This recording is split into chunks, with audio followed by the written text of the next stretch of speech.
Well, good morning, everyone. Here's an item that I picked up, last weekend I believe it was, at an antique store for $5.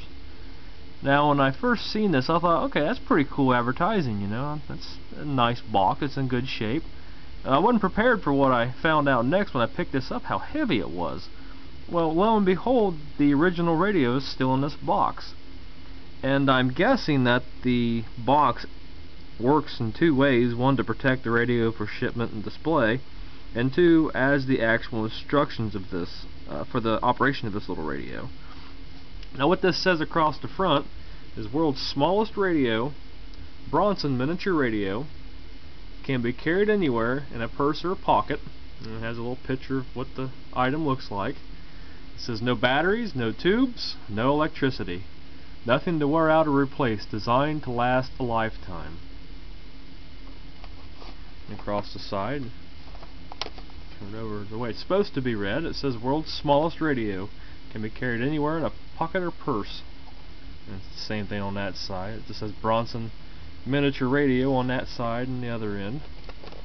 On the box, on the back, is your directions for this. And down here in the far corner, the camera won't make it out, I know it won't. It says right here, safe. Your Bronson miniature radio is not connected to any electrical outlet, therefore it is absolutely safe. Now the directions read as follows. Number 1. Connect the alligator clip to metal objects using large networks of metal rather than small metal objects such as a typewriter. A little experimentation will show how to obtain the best reception.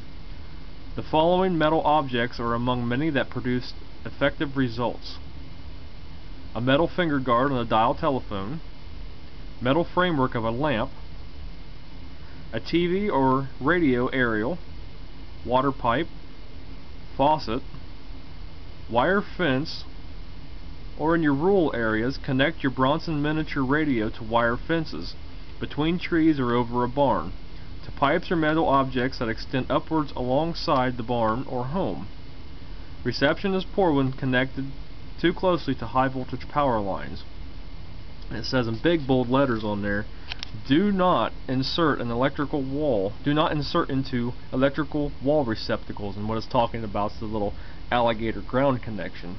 Not a good idea. To go on, it reads, your Bronson miniature radio may not perform effectively in steel constructed buildings unless connected to a TV or radio mast antenna. Step 2. Once you've made your ground connection, Step 2, insert crystal ear speaker into your ear. Step 3, select stations by tuning the knob on the tuning rod slowly in or out. This remarkable tuning rod also adjusts the volume. Always allow the cords to hang freely for best reception. So that's it, very simple. And this was manufactured by the Bronson Products Company, Electronics Division, 5154 North Clark Street, Chicago 40, Illinois. And I tried to do some looking around on the internet, no success. There's nothing to do with this company, ties or anything anymore. The only thing that popped up along Clark Street in Chicago where this location was at, it's apartments now. So let's open it up and take a look.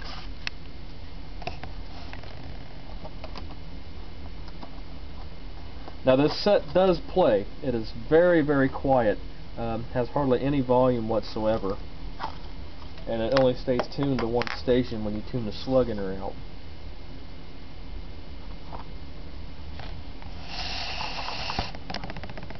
Here we have the original warranty card. This is their guarantee.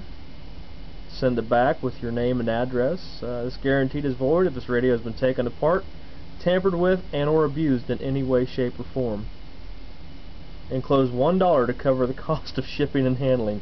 So that kind of tells you how old this little set might be.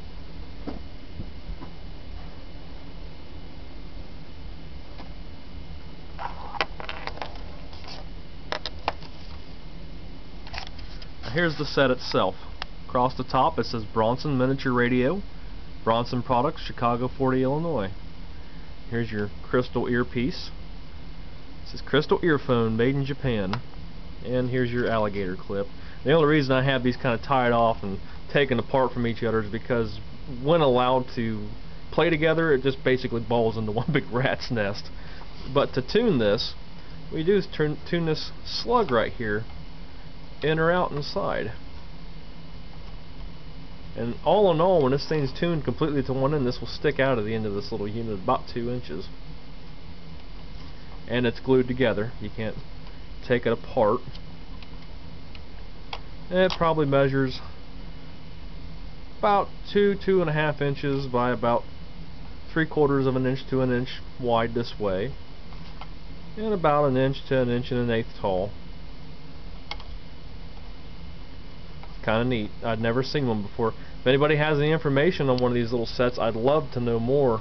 Or if in fact you would happen to have one of these little sets, love to see a video or something, and to know a little bit more about them, because kind of interesting.